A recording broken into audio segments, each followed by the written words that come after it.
کراچی ایک ایسا شہر ہے جہاں صرف ہم مسائل ہی مسائل دیکھتے ہیں۔ اگر ہم ان مسائل کے پیچھے جائیں کہ مسائل پیدا کرنے والے کون ہیں تو ہمیں اندازہ ہو سکتا ہے کہ مسائل پیدا کرنے والے وہ مافیا ہیں جو حکومتی شکل میں اور ریاستی شکل میں جو ہے وہ سسٹم کے اندر موجود ہیں۔ اب آپ اس ویڈیو کو دیکھ کے اندازہ لگائیں کہ دو گاڑیاں پارکنگ کے لیے جو ہے وہ گاڑی کو لفٹ کرنے کے لیے پھر رہی ہیں، اور وہ دونوں آپس میں ویڈیو میں وہ ہم نے اسکپ کر دیا تھا کہ وہ دونوں آپس میں لڑ رہے ہوتے ہیں کہ یہ ہماری جوریڈکشن ہے، وہ کہتے ہیں یہ ہماری جوریڈکشن ہے، اور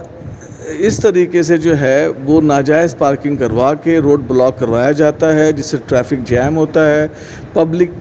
کا ٹائم ضائع ہوتا ہے، بیماریاں الگ وہ پال رہے ہیں ٹینشن کی وجہ سے، اور فیول ان کا الگ ضائع ہو رہا ہوتا ہے۔ لیکن یہ مافیا جو ہے وہ صرف اور صرف وہ لوگوں سے پیسے بٹورنے میں مصروف ہے، لوگوں کو پراپر ٹرانسپورٹیشن سسٹم دینے میں اسے گورننس کو کوئی انٹرسٹ نہیں ہے، صرف یہ ہے کہ کس طریقے سے لوگوں کو لوٹا جائے۔ تو ذرا آنکھیں کھولیں۔